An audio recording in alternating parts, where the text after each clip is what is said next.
Mami. Ang tawag ko sa ating celebrant ay Ate Bait dahil sobrang mabait. Ang tawag ko po sa birthday celebrant is Tita Bait. Ate Bait. Pangalan siya. So, Ate Bait ang tawag. Si Ate Bait. Si Mami. Mami Bait. Mami Bait. Si Mami. Anong tawag mo sa birthday celebrant? Ako, Mimi. Ako Ate. Ako, Ate Bahay. Dahil mabait.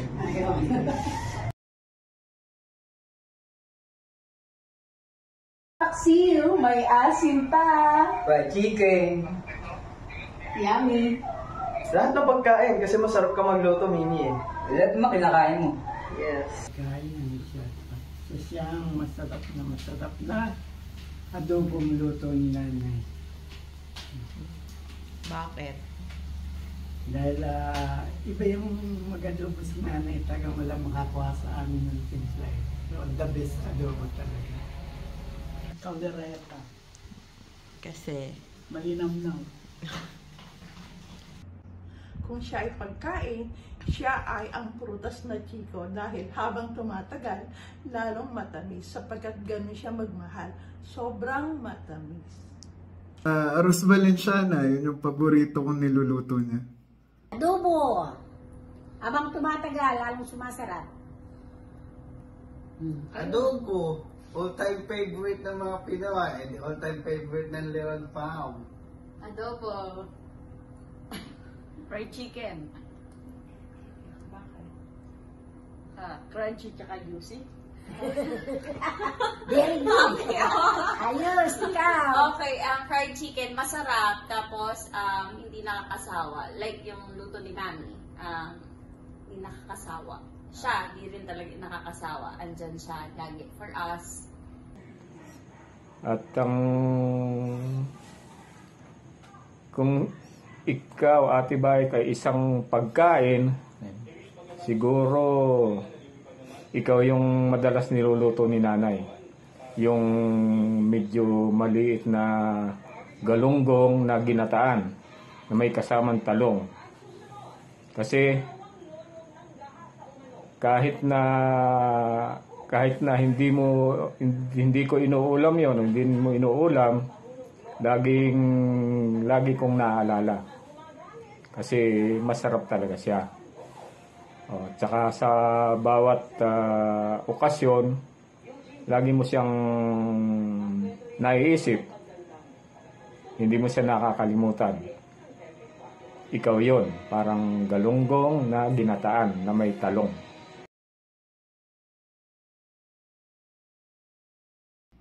Halos everyday. Palagi. Si Ate Bait, naalala ko yan. Ayaw niyan tumanda, pero ngayon matanda na siya. Maganda pa rin.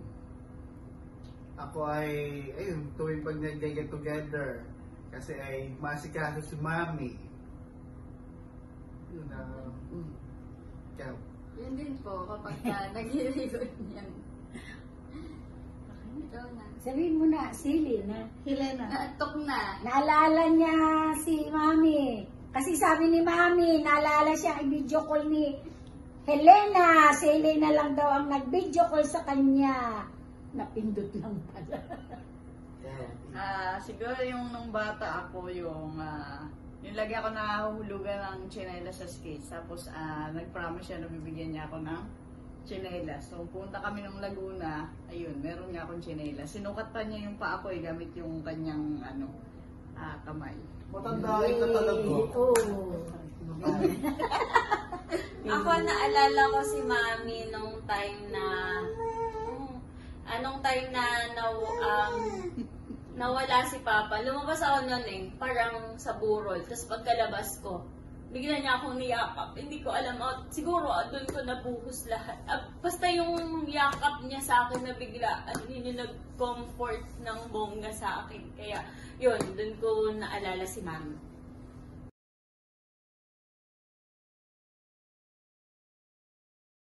Ang pinakamasayang memory ko with Tita Bait is noong tuwing umuwi kami sa Quezon Province nung nabubuhay pa ang aming Lola Oming at Lolo Julian at laging kumpleto at buo ang pamilya. Pag ako yung taga-tikim ng luto na,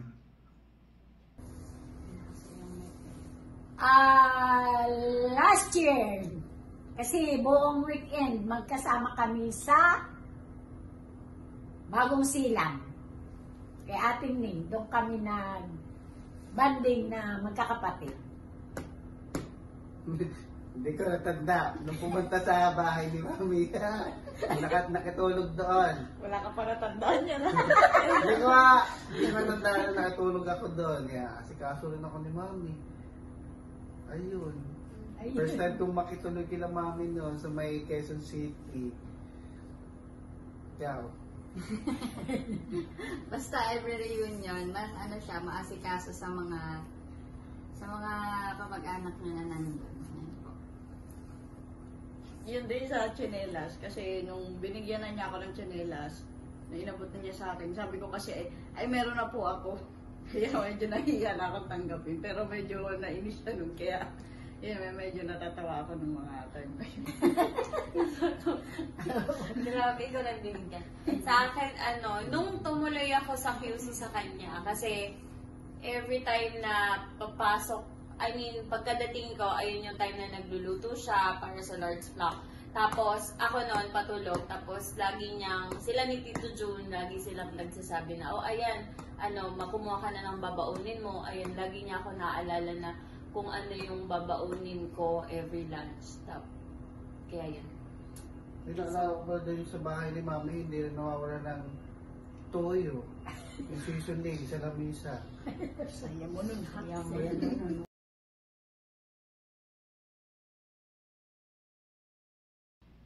Mommy, stay happy and stay healthy every day. Yun lang. Ang wish ko sa iyo ay good health at lalong marami pang birthday na magkakasama tayo. Long life. Stay healthy. God bless. Ganun din. Ganun din naman. Siyempre, naman ang gusto natin lagi, good health. Tsaka, mas marami pang birthday na makasama. Habang tumatanda, parang bumabata. Yeah. More travel. Yeah! Kasama. Stay happy. Ayan. Mommy, stay gorgeous as you are. Stay healthy. And, ayan, I love you. Okay, 1, 2, 3. Happy birthday, Mommy! Bye! I love you. Ang birthday wish ko po sa inyo ay good health and more fruitful years ahead of you at saka ang genuine happiness. I always wish for your happiness. Happy birthday po and we love you so much. Maligayang kaarawan at ibait. Ang wish ko sa iyo ay marami ka pang saluhing blessings at more bonuses from God. Stay healthy and beauty as ever. We love you so much. Happy birthday. Sana maba pa ang kanyang buhay at magiging masaya siya araw-araw. Birthday wish, sana maba pa ang buhay niya at masigla, masaya na maalagaan pa niya ako. Happy birthday, Ate Bait. Happy birthday, Ate Bait. Wish mo. Wish ko, maging masaya ka sa mga darating mo pang birthday o kaarawan. Happy birthday. Ako, wish ko, sana, siyempre yung health mo, una-una. At health pa rin.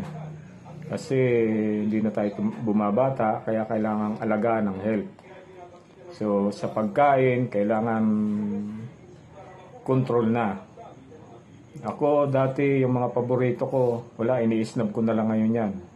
yung mga hamburger, mga pizza, ini-snub ko na lang ngayon yun kasi natatakot na ako, puro mantika, taba. So, ikaw dapat iwasan mo na yung pagkain ng matataba at saka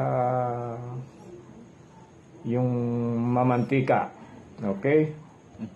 So, happy birthday at sana lagi kang masaya at kontento sa buhay.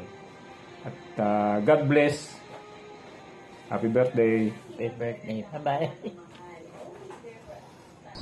Kung kailan nakikilala. Pangatlong labi. Tatlong tanong yung Okay. Happy birthday, ate. Siyempre, good health. At laging masaya. Happy lang. Lagi.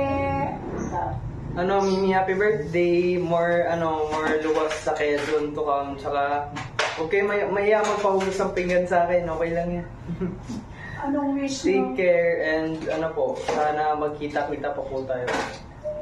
More birthdays to come. Hi, tita. Nasa Maynila tuwing bakasyon. Namamasyal sa Luneta, pati na sa Harrison. Pinagluluto ng soup at lagi pang may Yakult. Dumating ng kolehiyo, piniling mag-aral dito. Kinupkok niyo po ako, pinatuloy sa bahay niyo. Naalala ko pa nung ako'y pumapasok. Di man makapag-almusal, may egg sandwich na nakabalot. Ang swerte namin at may tita kaming tulad mo. Mapagmahal, maalalahanin, at mabait na totoo. Huwag mo lang po siya kalilimutan kahit anumang okasyon. Dahil baka di kanya pansinin ng buong taon. Fried chicken baka mo? Isa lang isasagot namin dito.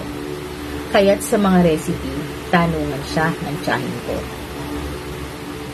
Sa pananamit, halos pareho kami ng gusto.